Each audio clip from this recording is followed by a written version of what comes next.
Hello, and welcome to Black Man Working. I'm your host, Leanna Davis. Black Man Working is a show that features hardworking black men here in the Mid South area. Today's guest is Mr. Terrence Rice. How are you today, I'm Terrence? doing fine. How you doing today? I'm doing pretty good. Thanks again for being a guest on the show. Thank you for having me. Now, if you don't mind, we're going to jump straight into the show. Okay. Tell me about yourself. Well, I'm a young black man working out here in the mid south, as you say. Stereotyped a lot because of my appearance, but I managed to keep a job and try to stay consistent with doing pretty much anything with a legal income to it, and try to take care and provide for my family. That's pretty much the main goal. hmm So. What were some of your past jobs? Try to stay around food a lot because everybody has to eat. It's kind of Yeah. a bonus of working with getting the paycheck. So, I started at very first with Putt-Putt, but main job was at Popeyes. I worked at Popeyes for probably 3 years. Went from Popeyes to Rafferty's and worked in the kitchen. Same thing, same occupation. Maybe 2 years, 2.5 years there. So. So you were taking home boxes of chicken. No, I wasn't taking it home. You just Eat while I was snacked there. while Eat while I was there. snack while working. Ain't nothing wrong with that. How did you feel about that very first paycheck as a young man? Well, my very first paycheck, it was from Putt-Putt. I used to wash cars and cut grass, so I was already kind of used to earning money. So it wasn't like, okay, something totally new. It was like what I'm gonna do with it, or how can I keep it coming. So it was like it was a stepping stone. It was an achievement for a young man to have a check. So just like I said, it kind of motivated me to keep going, see if I can do it, make it happen again, and continue on with it. Great. Do you remember what you spent it on? Not the very first check. I was 13. Man, I remember cutting the grass and going to the store and buying a pair of jeans, but that was before the checks. Yes. Yes. First check, I can't tell you exactly what I spent it on. And you said you were at Popeyes for 3 years. Popeyes for about 3 years. Why did you leave? I outgrew it. I feel like I was old enough to venture out, try something different. I had enough experience for keeping a job. That's what they look for when they look at a resume or when you fill out an application. Just see if you had a job, period. And I just tried for something different. It's a great saying goes, not what you know is who you know. So Exactly. About how many jobs do you think you've had? I know 12 plus 12. I want to say 12, about 12 to 15 jobs. All right. Between the 12 and 15 jobs that you've had, which one was the one that you said, this is it? This is what I'm supposed to be doing? I haven't quite got there yet. Okay. I haven't felt like I found my calling, something I can do, even if it's without a check itself. I'm still searching, still working. As long as it's without people, interaction with people, and trying to meet satisfying them, I can work solitary by myself a lot, and pretty much anything, warehouses, driving, it's anything. You're basically telling me that you're not a people person. I am. I've known to talk a lot, but it's just when it comes down to getting business done, I would rather not have to rely on anybody or be responsible for anybody else's action versus trying to satisfy somebody who could use that to their advantage and know that I can act a certain way. He has no other choice but to try to comply with how I feel. So Yes. find a job where I can pretty much be responsible for myself. So tell everyone, what do you do now? Right now, I'm a commercial driver. I'm a commercial driver for BLS Trucking, and we deliver with an independent driver company for 84 Lumber. We deliver wood to subdivision wherever they're building houses, people own houses, they're getting add-ons or anything as far as anything dealing with lumber. Period. They load me up and I pretty much just drop it wherever. How long have you been doing that?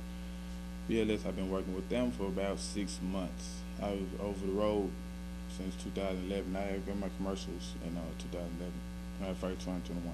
What are some of the challenges that you face at work? Traffic, Traffic. and especially in Memphis. Traffic Wow. in Memphis drivers are some of the worst. So and people sometimes too. I get to a property and they act nasty about simple instructions about where they want their material placed at. So Now, I think that I thought that the lumber on the truck would be a heavy load. So is that a heavy thing to pull? Like, tell me more about the trucking business. Well, with the particular company that I work for, they have what they call piggyback forklifts on the back of every truck. Okay. So when I arrive to my destination, I get the forklift off the back and lift the lumber off the truck itself. It does get heavy, and the piggyback will actually roll forward. But it has stabilizing safety belts, and you're supposed to wear hard hats and safety glasses. It's pretty safe, though. I mean, but it has happened. What about when traveling downhill? Because I'm thinking about driving the lumber, transporting the lumber. Well, when we deliver, it's out there, mud, hills, dirt. It's a construction site. So you have to. It's better to use your judgment on the safest way to get the material. Now, as long as it's on the property, then we have done our job. It's out the kindness of our hearts to try to get it closer or where you might need it to make your job easy. So if I can, I don't mind helping. So what motivates you to work? Just having consistency, family, being able to provide. Not too much to do at the house. It's not. I'm young.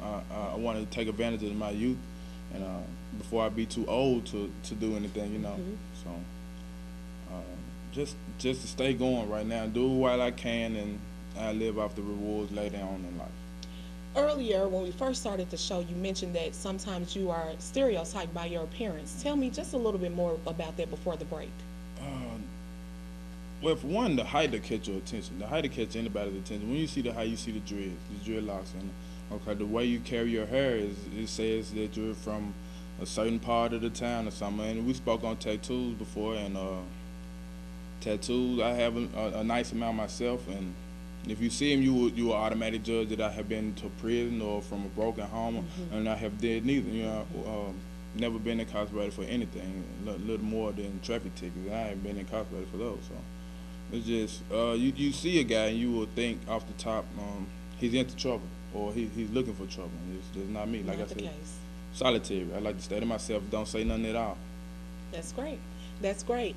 Well, we're going to have to take a break. I want you to stay right there, stay in your chair, because we'll be right back on Black Man Working. Jessica, we need to leave right now. I need to get something.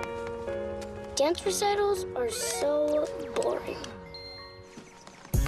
There's a meeting no one knows. Wait until we set So, free. what's the empty suitcase for? The grand prize trophy. Duh.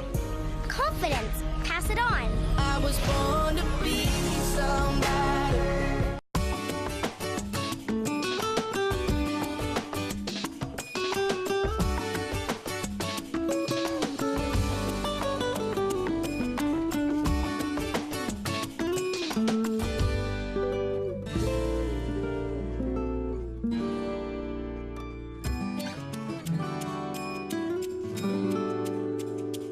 Sharing.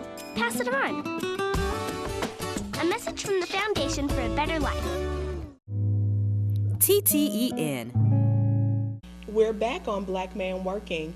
I'm your host, Leanna Davis. Today's guest is Mr. Terrence Rice.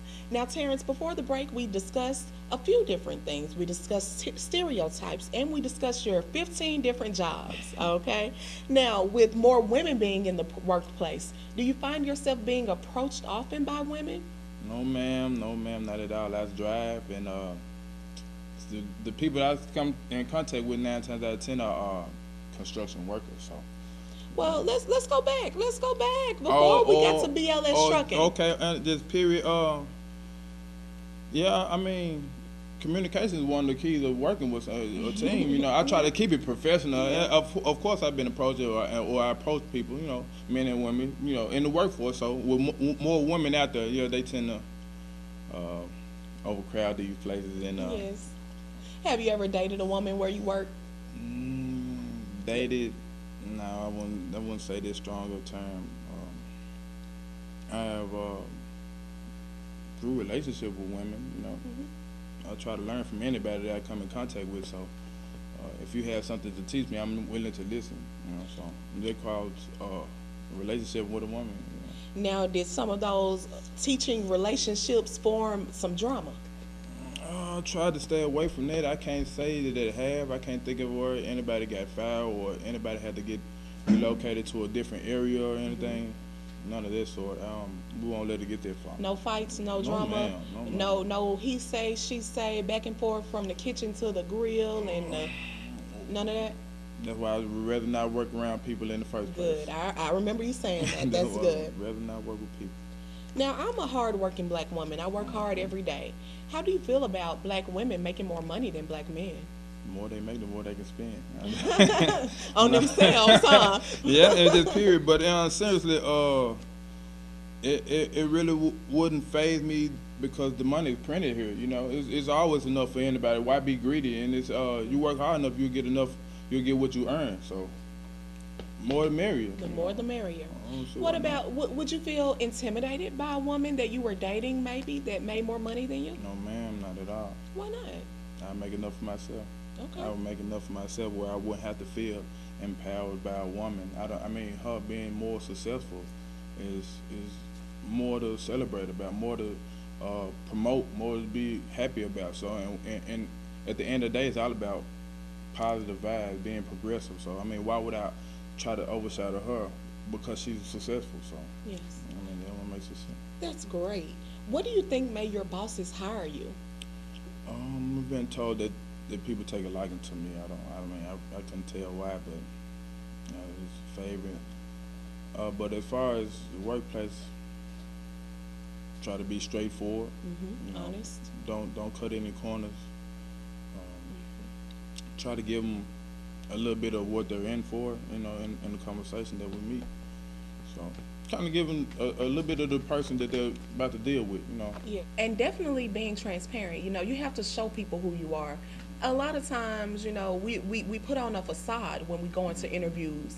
We have to feel like they're looking for this certain type of person when they really want to know who you are. And truth be told, they're going to see you sooner or later, and you rather it be sooner than later.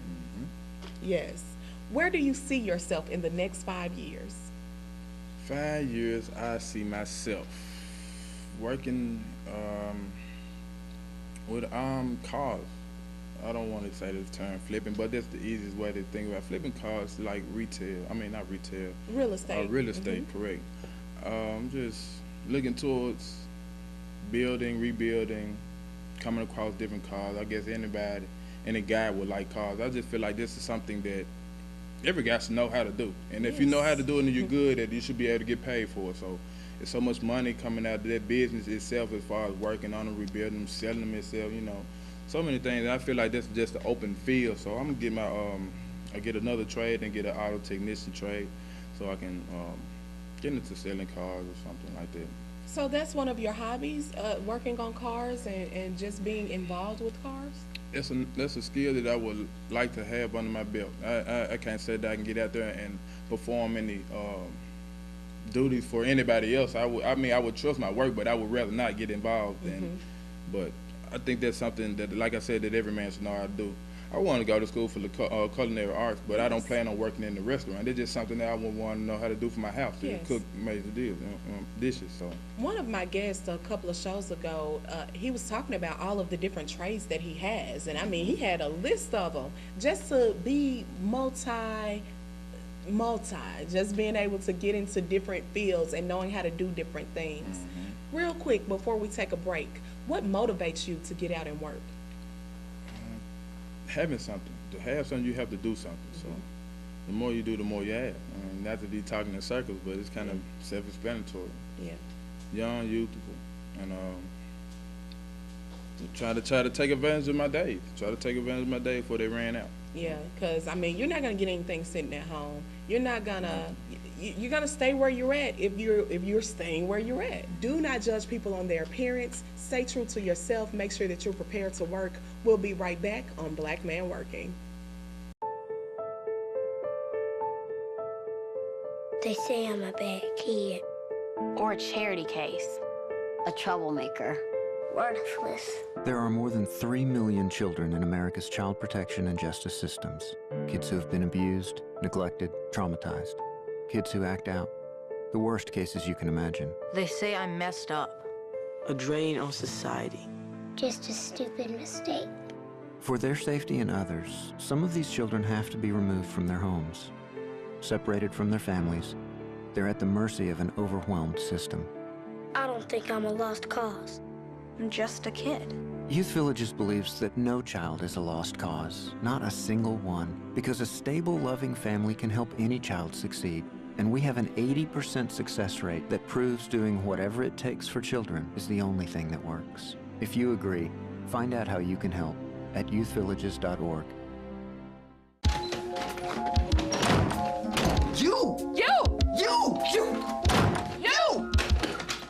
Oh! Your fault. You! My fault? Your fault. Your fault. You're right. What? It's my fault. What do you mean your fault? Just the two of us. You're right, it's my fault. We can make it. Maybe both of us? Maybe just you.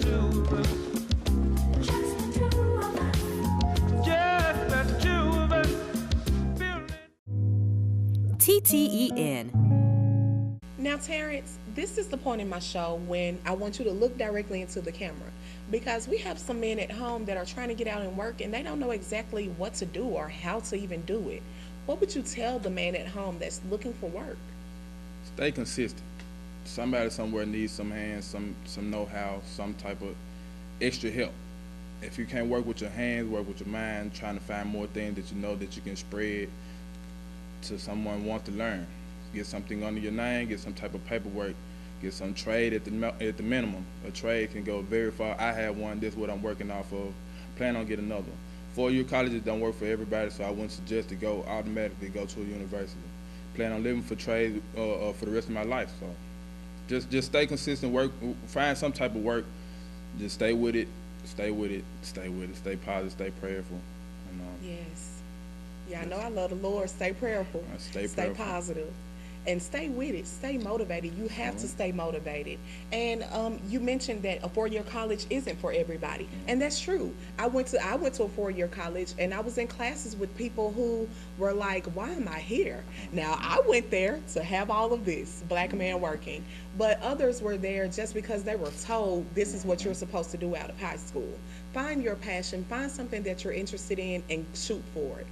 Now, we have a few people at home who have gotten out and applied to different jobs and even went on some interviews, but they refused the job because they weren't trying to pay enough money. Well, they didn't think it was enough money. So what would you say to a man who refuses a job because of that? oatmeal better than no meal. Oatmeal better than no meal. So, got to start somewhere. Yes. Rome wasn't built overnight. You know? Yes. So, I just take what you got for right now and put something with it. Get you another job. Work 2 of the jobs that don't pay enough, and you'll have something. So. Yes. Yeah. So you can work that 7:25 job early in the morning, and then later on that evening you can get something at night. Yes. And you can make it work for yourself. You have to make it work for yourself. Oatmeal is better than no meal. I'm keeping that. I'm keeping it. Wow. Do you feel pressure to perform better than any other race? No, ma'am. Even if we was on top, they would not still give us all the credit we're worth. So, stay consistent. I can keep saying it. Stay consistent. Do what we been told to do better. I would try to do better than we did yesterday. We make it.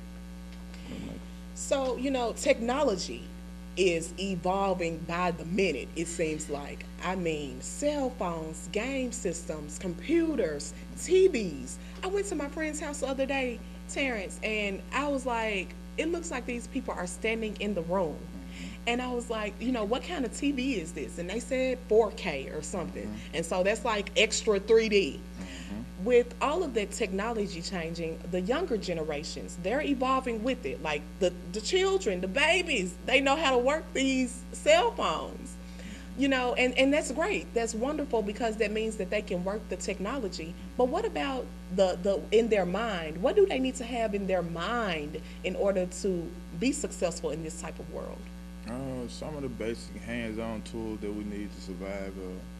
Get out here and you can start in home with basic chores, washing dishes, folding clothes, things of that nature, just so they get accustomed with using their hand versus looking on a tablet for it or a cell phone. So they won't go directly to technology for the answer at all times. They'll try to at least get out there and perform something physically first. Seeing is believing with your eyes, seeing with your eyes. So What about, patience, common sense? Know that you don't need to be involved in that. You just need to know that. Mm-hmm. What do you think about patience, common sense, even respect? It's all about the influence. It's all about the influence. The ones who raise them will teach that to them. Mm-hmm. And they will know that, respect the older, and you said patience, and show them that you're not going to get everything right then when you want it. You're going to have to keep trying it harder and harder before you get up. Just common sense. You have to show them a little bit of reality. You just show them that, a lot of people are living short lives out here, and you got to do something to change it. You got to do something to change and get more in tune with the youth. Get a closer bond, because it's so much space between the ages are so close, and it's just like the younger people that really don't have anybody to look up to. So yeah. Other than, these rappers and different artists and different actresses at which, they're putting on an act. That's what the children don't understand. This is an act. These people go home, some of them go home and pray. Some of them go home and speak articulate versus what we heard on that rap song. The young people don't understand that what they're saying in the song is not necessarily what they're living. They're trying to make records, they're trying to make records. I was at a football game a couple of weeks back, and I heard a dad tell his son, you have to have courage. Courage is a big thing they need to have. Would you agree? Yes, ma'am, I would. The courage, it gives them that conscience to say, hey, you can do it, you can try, you might succeed, and if you don't, keep trying anyway. So courage that's come with having an older somebody, like I said, the influence. It's all having somebody in your life that even if you do fall short, you'll have somebody to communicate with, to probably discuss what happened and go at it again a different route. So yes. Well, they say it takes a village, and we are part of that village. I completely consider myself a part of the village. I work with young people during the daytime, and I noticed that they do rely on technology for a lot of things. And he would ask me, Miss Leanna, how do you spell this? And I'll tell him to sound it out. I had to sound it out. But when he doesn't feel like sounding it out, he'll pick up that phone and say the word into the phone, and it shows him how to spell it. We have to get back to the old school way of doing things, you all. I mean, because our young people are dying off, and that's one of the reasons why I'm such an advocate for the youth, because I don't want to see them fail. I don't want to see them not know where to go because we weren't the influence. Do you feel like you're an influence for the youth? Yes, ma'am. Yes, ma'am. For a long time, I had my commercials license in my pocket, and I would go around and tell all the young black men that I knew to get them. I wasn't using them. I hadn't used them in over 5 years, but I had them. They wasn't expiring. They were valid. So whenever I decided to fill out an application, I had a job calling me within 24 hours. Wow. So I just tried, while I was at the warehouses, or I was even at Rafferty's with my commercials in my pocket. While I was out, I used to always just try to tell people, get them, all my friends, just get your license. Just get your commercial license. And you drive every day. You drive to work, from work, home, everyone. Get paid for it. Get paid for it. Well, Terrence, it's that time again. This is Terrence Rice from BSN Trucking, and we got to take another break, y'all. We'll be right back on Black Man Working. You! Oh! Your fault. You! My fault? Your fault. Your fault. You're right. What? It's my fault. What do you mean your fault? Just the two of us. You're right, it's my fault. We can make it. Maybe both of us? Maybe just you.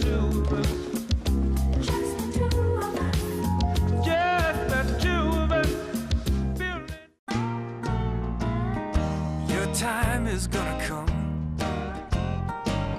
Your time is gonna come. It's up to you to reach out to be that friend who comes along. Your day is gonna come. When you make a friend, you make a difference. Your day is gonna come. Friendship. Pass it on.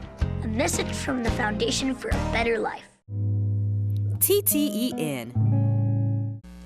We're back on Black Man Working. If you're just tuning in, you have missed an incredible show. Today's guest is Terrence Rice. He works for BLS Trucking Company, and he's just an amazing black man working. He's brought some different insight to the show on today. Now, Terrence, I'm completely finished with all of the professional questions, I want to know a little bit more about you. What are your hobbies? In the past time, I like to play basketball. Play the PlayStation 4, of course. You know, working is a hobby. It gives me something to do in the spare time. I actually picked up an old job to work on the weekend, although I have a full-time job with BLS. Just something to keep me occupied. Just stay out the way. Yeah, I mean, nowadays you gotta stay out the way. Oh, yes, ma'am. What's your relationship status? Are you single? Are you married? Do you have kids? It's technically okay to say engaged. Engaged with 2. Yes, ma'am. Yes, ma'am. We're working on the March 19, 2019. So. Wow. Well, congratulations from Leanna Davis and the Tina Tilton Network. Yes, ma'am. Thank you. Thank you. You're welcome. Any kids?